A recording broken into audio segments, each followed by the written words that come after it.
Hello friends, welcome to my channel. इस video में आपको मैं 5 ऐसे पॉइंट बताऊंगा या 5 ऐसी प्रॉब्लम बताऊंगा जो न्यू ड्राइवर को फेस करनी पड़ती है जब ड्राइविंग सीख रहे होते हैं या सीख चुके होते हैं। तो ऐसी 5 प्रॉब्लम्स बताऊंगा जो न्यू ड्राइवर को फेस करना पड़ता है ड्राइविंग करते समय या फिर ड्राइविंग सीखते समय। इनिशियल फर्स्ट डे से लेके जो प्रॉब्लम फेस करनी पड़ती है ड्राइवर्स को और ज़्यादा पैनिक होते हैं उस वो पर्टिकुलर सिचुएशन को हैंडल करने में, उस पॉइंट्स को डिस्कस करूंगा इसमें, उसका सॉल्यूशन भी बताने वाला हूं इस वीडियो में फ्रेंड्स। तो वीडियो को पूरी देखें, स्किप ना करें। और आपको क्या प्रॉब्लम फेस करनी पड़ती है और आप क्या प्रॉब्लम का सॉल्यूशन चाहते हैं उसके बारे में अगर कमेंट करना चाहें कमेंट करें। पूरी वीडियो देखें, लाइक जरूर प्रेस कर दें फ्रेंड्स वीडियो अगर पसंद आए तो। इस वीडियो में मैं जो 5 प्रॉब्लम एक्सप्लेन करने वाला हूं उसमें से आपको कौन सी प्रॉब्लम लगती है या आप उसका प्रॉब्लम का सॉल्यूशन चाहते हैं तो आपको सॉल्यूशन भी मिल जाएगा इस वीडियो में। तो चलिए फ्रेंड्स वीडियो स्टार्ट करते हैं। तो पहली प्रॉब्लम जो होती है फ्रेंड्स वो होती है क्लच से रिलेटेड। जब फर्स्ट गियर लगाते हैं कार को स्टार्ट करने के बाद, जब फर्स्ट गियर लगाते हैं और क्लच को रिलीज करते हैं, उस समय क्या है न्यू ड्राइवर्स को सबसे ज्यादा प्रॉब्लम होती है वो ये होती है कि क्लच को जैसे ही रिलीज कर रहे होते हैं कार बंद पड़ जाती है, या फिर आप जैसे क्लच को रिलीज करते हैं तो कार झटके देने लगती है। तो सबसे पहली जो प्रॉब्लम आती है फर्स्ट डे में ही, जब कार में बैठते हैं और फर्स्ट टाइम जब कार को स्टार्ट कर रहे होते हैं, आगे बढ़ाने की कोशिश करते हैं, तो क्या करते हैं क्लच प्रेस करके फर्स्ट गियर लगाते हैं। तो फर्स्ट गियर लगाने के बाद जैसे ही आपको इंस्ट्रक्टर या फिर आपको जो सिखा रहे हैं वो कहते हैं कि क्लच को धीरे धीरे रिलीज करें और एक्सीलेटर को धीरे धीरे प्रेस करें ताकि आपकी कार आगे मूव होगी। लेकिन प्रॉब्लम क्या होती है, जैसे ही आप एक्सीलेटर को प्रेस करने लगते हैं और क्लच को रिलीज कर रहे होते हैं, आपको उस कार का बाइटिंग पॉइंट नहीं पता होता है। तो उसमें क्या होता है कि आपकी कार झटके देके बंद हो जाती है, या फिर आप क्लच को रिलीज कर रहे होते हैं, एक्सीलेटर नहीं प्रेस करते हैं, तो भी आपकी कार बंद हो जाती है। तो उसका सॉल्यूशन ये है फ्रेंड्स, जब हम फर्स्ट गियर लगाते हैं और क्लच को प्रेस करके जब रिलीज कर रहे होते हैं, तो फ्रेंड्स उसका सॉल्यूशन ये है। देखिए क्लच मैंने प्रेस किया, फर्स्ट गियर लगाया, जब हम क्लच को रिलीज करेंगे, ये देखिए मेरे फुट का ध्यान दीजिएगा। जो न्यू ड्राइवर्स होते हैं उन्हें प्रॉब्लम ये क्यों लगती है, क्योंकि ये देखिए फुट को जैसे ही रिलीज करते हैं, क्लच को धीरे धीरे फुट ऊपर की तरफ पुल करते हैं, तो क्या होता है कि प्रॉब्लम समझ में नहीं आती है कार कब बंद हो जा रही है। उसका मतलब ये है कि बाइटिंग पॉइंट समझ में नहीं आता है कार का बाइटिंग पॉइंट एग्जैक्टली है कहाँ। जब हम क्लच को रिलीज कर रहे हैं तो बाइटिंग पॉइंट आता है, एक ऐसा पॉइंट है जब कार के व्हील्स को पावर प्रोवाइड होता है इंजन से और कार कार आगे आपकी बढ़ने लगती है। तो ये कब होता है ये समझना थोड़ा मुश्किल हो जाता है न्यू ड्राइवर्स को फर्स्ट डे में। इनिशियली जब भी ड्राइव करते हैं, इनिशियल 5 दिन तक ये प्रॉब्लम फेस करनी होती है। ये प्रॉब्लम ऐसी हो जाती है, ये देखिए क्लच को रिलीज कर रहे हैं और कार बंद हो जाती है। तो अभी आपने नोटिस किया होगा, मैंने बाइटिंग पॉइंट मेरी कार का मेरे को पता है, मैं बाइटिंग पॉइंट तक लेके जा रहा हूँ, फिर क्लच को प्रेस कर दे रहा हूँ, तो मेरी कार देखिए आगे बढ़ रही है। तो ये प्रॉब्लम का सॉल्यूशन क्या है? बंद तो बहुत बार होती है, इनफैक्ट मेरी कार भी, मैं फर्स्ट टाइम जब चला रहा था तब भी मेरी कार बंद हुई थी। तो प्रॉब्लम का सॉल्यूशन ये है फ्रेंड्स, आप जब भी कार ड्राइव करने लगें तो आपने क्या करना है, क्लच को प्रेस करके जब आप फर्स्ट गियर लगा रहे हैं और आप क्लच को रिलीज कर रहे हैं तो बहुत ही धीरे धीरे रिलीज करिए। और आपको एक पॉइंट ऐसा मिलेगा जहां आपको बाइटिंग पॉइंट समझ में आएगा कि इसके बाद हमारी कार थोड़ी सी पावर लेने लगी है। अगर नहीं लेती है तो आप क्या, एक्सीलेटर को धीरे से प्रेस करिए, थोड़ा सा प्रेस करेंगे, थोड़ा सा आपकी कार क्या है पावर आने लगेगी, तब आप क्लच को रिलीज करना स्टार्ट करिए। एक तो सोल्यूशन ये है कि आप एक्सीलेटर को थोड़ा सा ज्यादा प्रेस कर दीजिए, ज्यादा इन द सेंस ऐसा नहीं कि एकदम प्रेस करना है, हल्का सा आपने फुट के थोड़ा सा मतलब प्रेस करना है एक्सीलेटर को। और दूसरा पॉइंट ये है कि आप इसको प्रैक्टिस करें, फर्स्ट डे या सेकेंड डे जो भी है, आप फर्स्ट गियर में ही कार को जब रिलीज करने लगे क्लच को, आपको बाइटिंग पॉइंट समझ में आ जाए, तब आप क्या करिए, देखिए बाइटिंग पॉइंट मेरी कार का ये है। जब आपको समझ में आ जाए बाइटिंग पॉइंट तक लेके आए, पूरा क्लच मत छोड़िए, वापिस से क्लच को प्रेस कर दीजिए, फिर कार को स्टॉप करिए। ये चीज करने से क्या होगा, आप एक बार करें, ऐसे 10 से 12 बार करने के बाद आपको आपकी कार का क्लच का बाइटिंग पॉइंट इजीली समझ में आ जाएगा। उसके बाद ये परेशानी नहीं होगी कि आपकी कार क्लच रिलीज करने से बंद हो जाएगी। ये प्रॉब्लम का सॉल्यूशन हो जाएगा, आपका क्लच रिलीज करने से जो बंद होने की प्रॉब्लम है ये कंप्लीटली खत्म हो जाएगी। तो ये मैक्सिमम क्या 90% सभी ड्राइवर्स जो फर्स्ट टाइम ड्राइव कर रहे होते हैं उनको ये प्रॉब्लम होती है। तो ये प्रॉब्लम का सॉल्यूशन है फ्रेंड्स, अगर आप इसको प्रैक्टिस कर लेंगे एक ही दिन अगर 10 बार इस तरह से करेंगे, अगर आप ये क्लच को रिलीज करेंगे, फिर प्रेस करके कार को स्टॉप कर लीजिए, फिर वापस से बाइटिंग पॉइंट में लेके आइए, फिर थोड़ा सा आगे बढ़ाइए, फिर से स्टॉप कर लीजिए, तो अगर आप ऐसे करते हैं, 10 बार भी प्रैक्टिस करेंगे दिन में, तो आपको आपकी उस कार का बाइटिंग पॉइंट पता चल जाएगा, तो आप ये जो प्रॉब्लम है ये कंप्लीटली सॉल्व हो जाएगी। इसके बाद आप क्या दूसरे स्टेप पे फोकस कर सकते हैं। तो फ्रेंड, सेकंड जो प्रॉब्लम फेस करनी पड़ती है न्यू ड्राइवर्स को, वो ये होता है कि वो गियर जब शिफ्ट कर रहे होते हैं, गियर शिफ्ट करते समय उनका क्या होता है, ध्यान गियर की तरफ चल जाता है।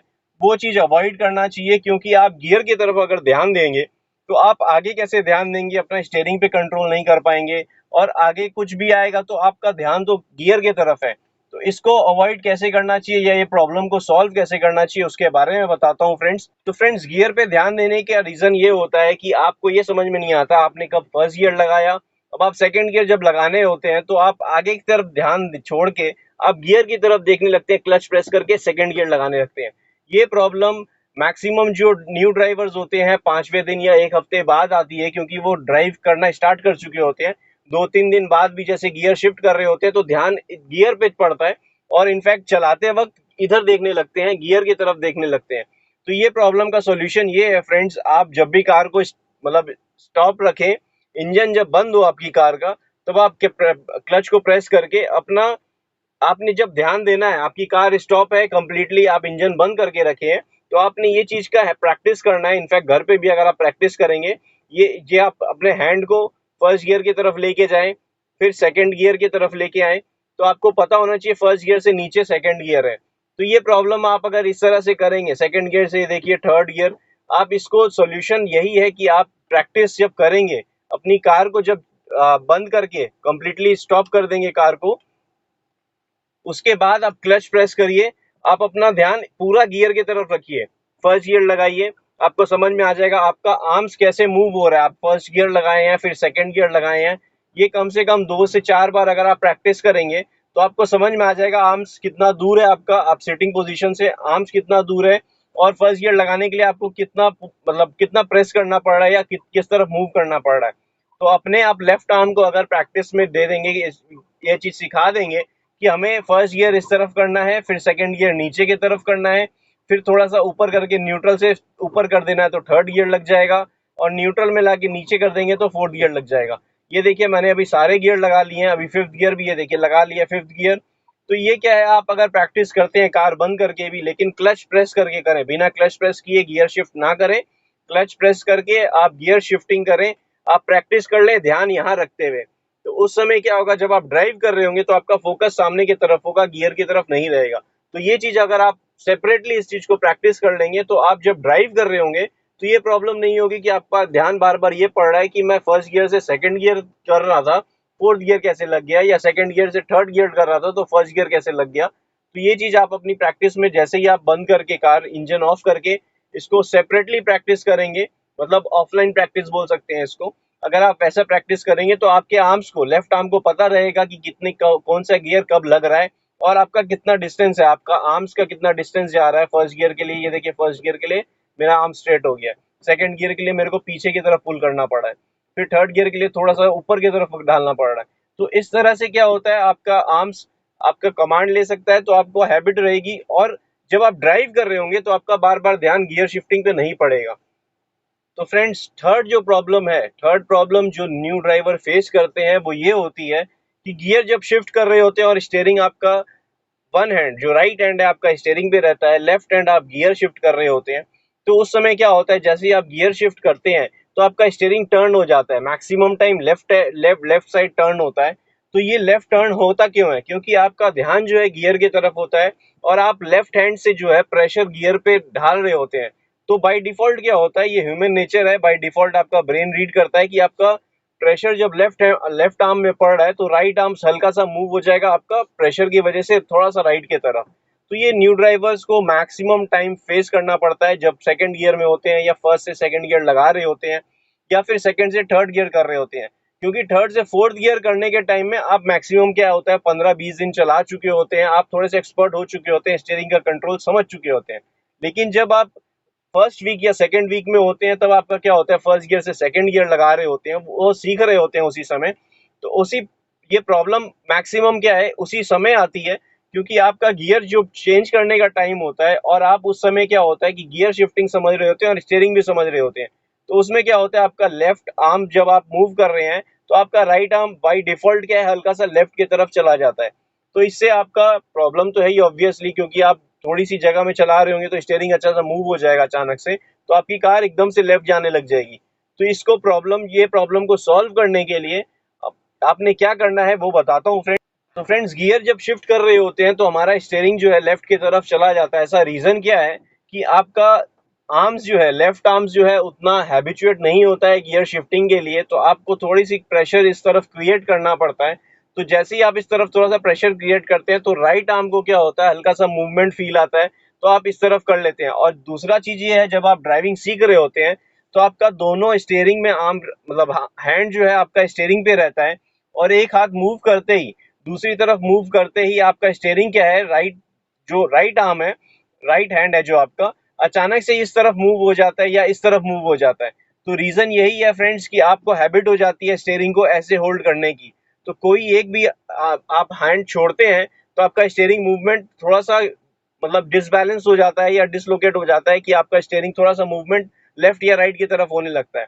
तो इसका सॉल्यूशन ये है फ्रेंड्स, जब आप ड्राइव कर रहे हैं तो आपने जैसे ही फर्स्ट गियर में ही सपोज आप ड्राइव कर रहे हैं और आपने स्टीयरिंग का कंट्रोल सीख लिया है, थोड़ा बहुत समझ लिए हैं, तो आप ऐसा करें कि स्टीयरिंग को बीच बीच में छोड़ के देखें आपका स्टीयरिंग में कंट्रोल कैसा है राइट हैंड से। क्योंकि आपको जब गियर शिफ्ट करना होगा तो लेफ्ट आर्म आपको छोड़ना ही होगा स्टीयरिंग से। तो आप जब भी फर्स्ट गियर में कार को आगे बढ़ाएं, कुछ समय के लिए एक बार ऐसे छोड़ के देखें कि आपका स्टीयरिंग किस तरफ जा रहा है। ये फर्स्ट गियर में ही करें, गियर शिफ्ट नहीं भी कर रहे हैं आप तो फर्स्ट गियर में ही करें, आप छोड़ के देखें आपका स्टीयरिंग मूव हो रहा है कि नहीं। अगर मूव नहीं होता है तो बेस्ट है, अगर मूव हो रहा है तो आप उसको स्ट्रेट करने की कोशिश करें। इससे क्या होगा कि आपका राइट हैंड इस चीज को रीड ले पाएगा कि आपने स्टीयरिंग को सिंगल हैंड ऑपरेट या सिंगल हैंड कंट्रोल कैसे करना है जब आप गियर शिफ्ट करते हैं। क्योंकि गियर शिफ्ट करने के लिए आपको 1 से 2 सेकंड का टाइम लगता है। जब आप क्लच प्रेस करके फर्स्ट गियर में होते हैं तो सेकंड गियर कर रहे होते हैं, तो आपको 1 से 2 सेकंड का टाइम लगता है। वापिस आप जब तक होल्ड करेंगे तो आपको एटलीस्ट ये है कि फर्स्ट गियर में जब आप ड्राइविंग सीख रहे हैं, फर्स्ट गियर में लगा के आगे जब कार बढ़ा रहे हैं, स्टीयरिंग आपका ऐसा होल्ड कर रखे हैं, तो बीच में 1 सेकंड के लिए 2 सेकंड के लिए छोड़े, फिर से पकड़ लें, फिर इस तरह से करें। इससे क्या होगा, आपको समझ में आ जाएगा आपका स्टीयरिंग राइट या लेफ्ट की तरफ जा रहा है। अगर जा रहा है तो आप उसको स्ट्रेट कर लें, तो ताकि आप आपके राइट हैंड को आप इतना हैबिचुएट बना दें कि आपका ये लेफ्ट आर्म्स जब भी हटे स्टीयरिंग से तो आपका ये राइट हैंड उसको कंट्रोल कर सके। हल्का सा मूव भी होगा तो स्ट्रेट कर लेंगे। तो ये चीज करें फ्रेंड्स, जिससे कि आपको जो थर्ड प्रॉब्लम है, जिससे गियर शिफ्ट करते समय स्टीयरिंग टर्न हो जाता है, ये प्रॉब्लम सॉल्व हो जाएगी। तो फ्रेंड्स, फोर्थ प्रॉब्लम ये ऐसा है कि फ्रेंड्स, जब हम क्लच को रिलीज करते हैं और एक्सीलरेटर को प्रेस करते हैं तो ये दोनों का जो सिंक्रोनाइजेशन है, आप मेरा फुट मूवमेंट देखिए, यहाँ पे फुट मूवमेंट आपको दिखेगा कि दोनों का सिंक्रोनाइजेशन हो नहीं पाता है। तो ये दोनों का सिंक्रोनाइज करने के लिए क्या होता है कि हम जब क्लच को रिलीज करते हैं, या तो हम एक्सीलरेटर ज्यादा प्रेस करते हैं, ये देखिए एक्सीलरेटर ज्यादा प्रेस हो गया, या फिर क्लच को बाइटिंग पॉइंट तक रिलीज करते ही फिर से झटके से छोड़ देते हैं, तो उससे क्या होता है आपकी कार जो है जर्क करने लगती है। तो ये दोनों का सिंक्रोनाइजेशन बहुत जरूरी है। इसको, ये जो प्रॉब्लम है, ये आपको फर्स्ट वीक में या फिर आप कह सकते हैं फर्स्ट गियर में जब चलाने लगेंगे तब भी ये प्रॉब्लम होती है। मैक्सिमम ड्राइवर्स को ये प्रॉब्लम होती है कि क्लच को रिलीज करना है तो एक्सीलरेटर कितना प्रेस करना है, कितना नहीं करना है, या फिर एक्सीलरेटर प्रेस करना ही नहीं है। तो मैक्सिमम बात ये होता है कि क्लच को रिलीज करते करते ही कार बंद हो जाती है, या आप एक्सीलरेटर प्रेस नहीं करते हैं तो भी कार बंद हो जाती है। क्लच को सही तरीके से रिलीज भी करते हैं तो एक्सीलरेटर प्रेस नहीं करते हैं तो भी कार बंद हो जाती है बहुत बार। तो आपने करना क्या है फ्रेंड्स, आपने सबसे पहले क्लच का बाइटिंग पॉइंट समझना है, जो आपको फर्स्ट पॉइंट यहाँ का समझाया था मैं जब ये वीडियो में स्टार्ट किया था। तो जब आप बाइटिंग पॉइंट समझ लेंगे तो जैसे ही आप क्लच को बाइटिंग पॉइंट पे रिलीज करेंगे तो आप एक्सीलरेटर को धीरे धीरे प्रेस करें, हल्का सा प्रेस करें। ये देखिए 1200 अप्रॉक्स आ जाना चाहिए आपका आरपीएम, अगर आप ध्यान दे रहे हैं मीटर पे। नहीं भी दे रहे हैं तो आप अपने फुट पे ध्यान दें कि आप जब एक्सीलरेटर को प्रेस कर रहे हैं, हल्का सा प्रेस करें फिर रिलीज करें। तो आप क्लच को बाइटिंग पॉइंट तक जैसे ही जब रिलीज करते हैं क्लच को बाइटिंग पॉइंट तक, फिर आप क्लच को धीरे धीरे प्रेस करें, फिर क्लच को रिलीज करना स्टार्ट करें। अब मेरा फुट मूवमेंट देखिए, ये चीज को अगर आप प्रैक्टिस करते हैं, आप फर्स्ट, मतलब आप जब भी ड्राइविंग सीख रहे हैं या सीख चुके हैं, हफ्ता 10 दिन हो चुका है, आपको ये सिंक्रोनाइजेशन समझ नहीं आ रहा है कि क्लच कितना रिलीज करना है, कितना एक्सीलरेटर प्रेस करना है, तो आप इस चीज को प्रैक्टिस करें। आप ओपन स्पेस में, जैसे मैं यहाँ पे हूँ, ओपन स्पेस में अपनी कार ले जाएं, फर्स्ट गियर लगाएं और हल्का सा रिलीज करें और एक्सीलरेटर को प्रेस करें। ये चीज आप फर्स्ट गियर में करिए, ताकि आपका जो एक्सीलेटर और क्लच का जो सिंक्रोनाइजेशन है ये समझ में आ जाए। ये क्या है, हर गियर में आपको प्रॉब्लम सॉल्व हो जाएगी, क्योंकि आप फर्स्ट गियर में अगर ये प्रॉब्लम सॉल्व कर लेते हैं तो सेकंड थर्ड गियर में ये ज्यादा प्रॉब्लम नहीं होती है, क्योंकि सेकंड और थर्ड गियर या फोर्थ फिफ्थ गियर में आपकी कार ऑलरेडी मूव हो रही होती है।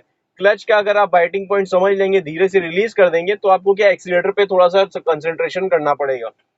तो आप ये चीज समझे कि क्लच और एक्सीलेटर को कैसे यूज करना है। तो आप ये 5 से 10 बार अगर प्रैक्टिस करते हैं फर्स्ट गियर में ही ओपन स्पेस में ले जाके, तो आपको अपनी कार का बाइटिंग पॉइंट, क्लच का बाइटिंग पॉइंट समझ में आ जाएगा, एक्सीलेटर कितना प्रेस करना है, कितना रिलीज करना है, ये भी समझ में आ जाएगा। तो फ्रेंड्स, फोर्थ पॉइंट कंप्लीट हो गया है, फिफ्थ पॉइंट पे चलते हैं। फिफ्थ पॉइंट, तो फ्रेंड्स फिफ्थ पॉइंट ऐसा है कि कभी जो न्यू ड्राइवर्स होते हैं या सब फर्स्ट टाइम ड्राइव कर रहे हैं, तो उनको क्या है, हफ्ते 10 दिन बाद जब ये रोड पे कार चला रहे होते हैं, इंस्ट्रक्टर या जो सिखा रहे हैं उनको ड्राइव करने बोलते हैं, तो सेकंड थर्ड गियर में लाने बोलते हैं कार को। तो सेकंड थर्ड गियर में लाने के बाद भी आप मेरा फुट मूवमेंट देखिए, बहुत बार क्या होता है कि न्यू ड्राइवर्स क्या करते हैं, क्लच को प्रेस करके रखते हैं। तो इस पॉइंट में मैं ये डिस्कस करने वाला हूँ फ्रेंड्स, थोड़ी सी ओपन स्पेस में और लेके जाता हूँ जहां मैं थोड़ा कार को ड्राइव कर सकूंगा। तो उस जगह कार को ले जाके मैं आपको दिखाता हूँ कि हम जब कार को ड्राइव कर रहे होते हैं तो हमें क्लच का ध्यान रखना होता है कि क्लच हम रिलीज करें, ऐसा नहीं कि क्लच पे फुट रख के रखें। ये देखिए, अभी मैं फर्स्ट गियर में कार को बढ़ाया हूं तो मैंने क्लच को रिलीज कर दिया है। इनिशियली हो सकता है आप थोड़ा सा घबराएं, तो कोई प्रॉब्लम नहीं है, इनिशियली आप रख सकते हैं छोटे गियर में। आप जब फर्स्ट सेकंड थर्ड गियर में चला रहे हैं तो आप रख सकते हैं, लेकिन इससे जो है कि क्लच में थोड़ा सा प्रॉब्लम होगा, बाद में आप रिपेयर करा लें। लेकिन आप जब ड्राइव करना सीख चुके होते हैं तब भी ये प्रॉब्लम कर रहे होते हैं, महीने भर बाद भी जो न्यू ड्राइवर्स हैं उनके साथ भी मैंने नोटिस किया है कि क्लच पे ऐसे फुट रख के रखते हैं। तो इससे क्या होता है कि आपके क्लच प्लेट पे प्रेशर पड़ता है, इंजन पे भी प्रॉब्लम फेस करनी पड़ती है और माइलेज भी खराब होती है। तो आप इनिशियली अगर ये करते हैं कि क्लच में फुट रख के रखे हैं, आप क्योंकि आपको थोड़ा सा घबराहट फील होती है कि अचानक से कोई सामने आएगा तो आप क्लच प्रेस करके ब्रेक अप्लाई करनी होगी, तो उस समय इनिशियली आप कर सकते हैं, आप जब तक ड्राइविंग सीख रहे हैं 15 दिन या 1 महीने के अंदर। तो जब आप थोड़े से एक्सपर्ट हो जाते हैं या कार अपनी आप ट्रैफिक में ले जाना मतलब स्टार्ट कर चुके हैं, तब आपने ये चीज करते हैं, तो आप ये गलत कर रहे हैं, इसको जल्दी से जल्दी सुधारें, क्योंकि इससे माइलेज खराब होती है और आपके गियर बॉक्स पे भी प्रेशर होता है और क्लच प्लेट जल्दी खराब हो जाते हैं। तो उसमें क्या है कि आपने क्लच प्लेट के फिर आपके हर महीने कम से कम 7-8 हजार रुपये खर्चा लगता रहेगा, सिर्फ क्लच चेंज होता रहेगा। इनिशियली प्रॉब्लम होती है, फर्स्ट मंथ या सेकंड मंथ आपको चेंज कराना पड़ सकता है, क्योंकि आप उस समय सीख रहे होते हैं। जब सीख जाते हैं उस समय क्लच पे फुट रखना ये गलत है, इसको प्रॉब्लम को सॉल्व करिए। कैसे करना है वो बताता हूँ। आप कार को जब आगे बढ़ाते हैं फर्स्ट गियर में, ये देखिए फर्स्ट गियर में अगर कार को बढ़ाते हैं आप, जब जैसे ही बाइटिंग पॉइंट पे रिलीज करते हैं, तो आप घबराने की जगह एक्सीलेटर ज्यादा प्रेस करेंगे तो आपकी कार स्पीड में जाएगी, नहीं तो देखिए आप, मैंने क्लच रिलीज किया है, ये 10 से ऊपर नहीं जा रही है स्पीड फर्स्ट गियर में। हाँ, अगर मैं एक्सीलेटर को जोर से प्रेस करता हूँ, ये देखिए, तब हमारी कार क्या है, जर्क करेगी और थोड़े से स्पीड ज्यादा आएगी, तब एकदम से आगे बढ़ जाएगी। तो ये प्रॉब्लम का सॉल्यूशन यही है कि आप एक्सीलेटर पे कंट्रोल रखिए। क्लच पे ऐसा है कि आपकी जब कार आपको स्टॉप करनी होगी तब आप ब्रेक और क्लच को एक साथ प्रेस कर सकते हैं, ये देखिए, ये आप स्मूथली कर सकते हैं। तो इनिशियली क्या होता है, थोड़ी घबराहट के मारे क्या होता है कि जो न्यू ड्राइवर है वो क्लच पे ही फुट को रखते हैं। ये देखिए मेरी कार ऐसे बढ़ रही है, लेकिन हम सेकंड गियर में जब लगाएंगे, ये देखिए सेकंड गियर में भी मेरी कार ऐसे क्लच को रिलीज किया मैंने, अभी भी बढ़ रही है। लेकिन आगे चलते समय न्यू ड्राइवर्स क्या करते हैं, या फिर 1-2 महीना हो चुका है जिनको ड्राइव करते हुए, क्लच पे ऐसे लेग फुट रख के रखते हैं, क्योंकि उन्हें घबराहट ये रहती है कि हमें अचानक से ब्रेक लगानी पड़े। तो हम क्या करेंगे, कुछ नहीं करना है, अपने क्लच को रिलीज करेंगे तो भी वैसे ही चल रही है। आपने जब प्रेस करना होगा, अपने डेड पेडल से हटा के आप ब्रेक और ये दोनों एक साथ प्रेस कर सकते हैं। तो फ्रेंड्स, ये सॉल्यूशन यही है प्रॉब्लम का कि आपने एक्सीलेटर पे कंट्रोल रखना है, क्लच पे अगर कंट्रोल रखना होगा तो वापस से फुट उठा के आपने वापस क्लच को प्रेस करना होगा। तो फ्रेंड्स, आई होप ये सारे पॉइंट्स आपको क्लियरली समझ में आ गए होंगे। इसमें से कौन सी प्रॉब्लम आप फेस कर रहे हैं, उसका सॉल्यूशन जो मैंने दिया है वो आपको कैसा लगा, या आप एक्सपेरिमेंट में अपने ढाल के मेरे को कमेंट करके बताएं कि आपको ये प्रॉब्लम सॉल्यूशन मतलब कंप्लीटली आपको प्रॉब्लम जो है इसकी सॉल्व हुई है कि नहीं मेरे सॉल्यूशन प्रोवाइड करने से। तो फ्रेंड्स, वीडियो लाइक कर दें, कमेंट में कुछ कहना चाहते हैं कमेंट करें, और चैनल अब तक आपने सब्सक्राइब नहीं किया फ्रेंड्स तो चैनल को जरूर सब्सक्राइब कर लें। Thank you friends, good day, drive safely and take care.